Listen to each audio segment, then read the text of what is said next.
I love starting my videos with a sentence or an idea that usually tends to drive a lot of people away. People that are not willing to really make a change that they want to make. Why, you may ask, is because I'm not yet finding myself capable of being such a man that can outreach to such a vast amount of people and truly make a difference. But for those that stay, I do recognize that I have what it takes to help you help yourself. There are many lines and many words that incite you to act. Practice makes perfect, or trial and error, and etc, etc. However, there is a certain thing that is not really spoken about. Especially in a lot of productivity kind of settings, people like to talk about planning. Planning is a beautiful thing. Planning helps you visualize. It helps you see the trajectory. It helps you then hence achieve what you want to achieve. But it feels like there's just nothing in the world that can be pure good. Nothing that we make, at least. Preparation also has a downside, and I, first of all people, I'm well aware of it because I've committed it several times. When you prepare for something, you tend to meticulously prepare, and you prepare and you feel really good about it. And this really good feeling is the worst enemy, because in reality, you have prepared long ago. You have prepared, matter of fact, probably in the first 5 minutes. But then you delayed time, and delayed more time, and delayed more time, under the pretense that, yes, I'm just preparing. But no, you're being inactive and fearful of what it will actually take to take action. Quick reminder to stand straight, fix your posture, take deep breaths into the diaphragm from your nose, and do 25 push-ups after the video. Enjoy. I remember when I had an agency, I didn't outreach. Oh my god. For 6 months, I was just preparing my website, my page, my perfect funnel, my perfect everything. I had this script, and then that script, okay, then the follow-up script if they didn't answer the first one. I never sent the email, so they will never reply if I never sent it in the first place. Time goes by, more and more people get into SMMA, and then nothing happens. Cool. I pick up the phone one day, I say, this. Unprepared, I'm just gonna see what happens. Do you know what happened? I failed. If I can find a video, I'll play it, but I failed miserably. Lord have mercy on me. I just found one of my first cold calls, right, recorded. And I am dying, God. What a cringe master, dude.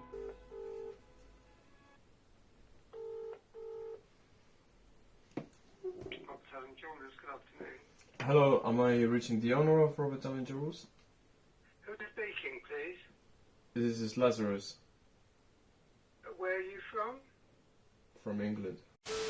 Time after time I was just getting shut down, and it was embarrassing. I had never been turned down or rejected. You know, one girl in my life has rejected me, and now I was continuously, it's not the same, I know, but now I was continuously just getting rejected by businesses one after the other, and I was like, oh god, make it stop. And it was up to me to make the phone calls. However, 1 week goes by, gets better. 2 weeks go by, I can get them on the phone for longer, but I still say no.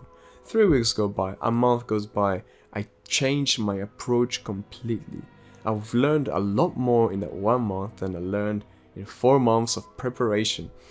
Yet I was not even really prepared because I didn't know what the businesses needed. But after talking on the phone more and more, I actually prepared properly, and then I turned my SMMA into an SaaS. Then after finally 1.5 months of the first time that I picked up the phone, I was like, screw this, screw everything, I'm just gonna get in there. I got the first client.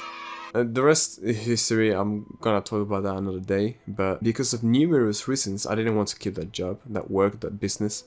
I will talk about that another day if you care, or if you want to ask me, feel free to ask me. But yeah, soon after I stopped doing that completely. But I finally took action, and I finally realized whether that was really what I wanted to do or not. And in self-improvement, learning is the most important thing. But I've seen people learn, and learn a lot. And learn in a way that I thought, wow, this person's really intelligent. They are very knowledgeable, well versed in everything that they speak about.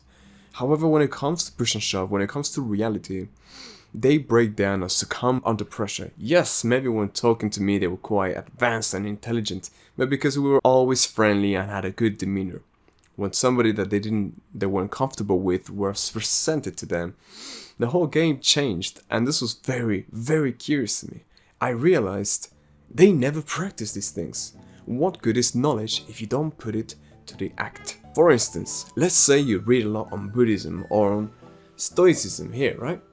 You read on it, But you never take any action. You never try to get the better government of your temper. You never try to be humble and modest. You never think about death, that you may depart at any moment from this life. You never practice mindfulness or meditation. So when you're in a conversation and it's comfortable, you talk about things, but you're nothing but a fraud, a fake, because you know you're not putting yourself out there. Like a lot of people think that they are the shit just because they started working out or something. Bro, the gym is lame. Don't even go to the gym. Just join a local football club or something, or do some sport, or do some martial arts with a team. But don't seclude yourself to the gym. Yes, I am doing that right now, but it's a business move, okay? It's different. If I wanted to actually make an improvement in my health or whatever, no way I would go to the gym. It's the most ridiculous thing ever. The gym is for yourself alone, so you isolate. Yes, you talk to people. I never go to the gym and leave without meeting a new person or introducing myself to somebody, because I love to practice, I love to act. But ultimately, you're there to do your workout and to leave. If you're playing a sport, you're there to get better and you're doing it with other people. If you're doing martial arts, you're sparring with somebody. You can't not talk to them at all. Am I doing it too hard? Are you okay? Is anything anywhere in the body hurts? Are you injured? Is this alright? How do you do that? Oh my god, teach me. That's so cool. And you learn from each other and you get to know each other, and it's super physical. I mean, you're rolling with each other or you're punching each other. So, I mean, maybe you develop anger or you develop something else. But hey, at least you're getting good emotions and you're doing it with a smile, and at the end of the day, you don't really harbor hatred for the other person. So, as the title of the video entails, practice has act. You can't practice a skill without actually doing it. You must take action. In this video, I just want to give you a little bit of a push that, you know, if you're practicing how to be more charismatic, I was doing this back in school, you know, now, alhamdulillah, I'm pretty good with all these things. I'm good at speaking to people, I'm getting better at speaking at the camera, maintaining the eye contact, things of the sort, speaking fluently with less cuts. Or maybe if you make a cut because I want to be more efficient. Regardless, if you want to practice something, you need to actually do it. Become more friendly, fine. You start going outside and you compliment 10 people on the street, right? You do something like that, and then you do it over and over again. It's not about one big push. If we go to the gym, we don't kill ourselves in one day, do a full body workout, and we're there for 6 hours, and then we take a rest for the whole week. No. In those 6 hours, you may spread out the exact same workout throughout the week.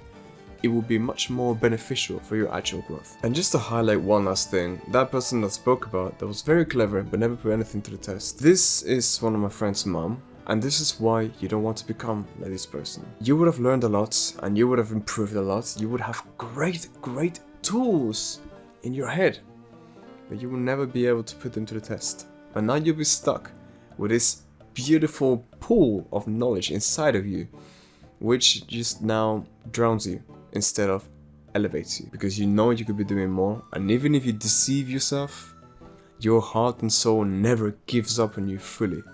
So there will always be a small part of you, a small conscious part, that will tell you this isn't what you're meant to be.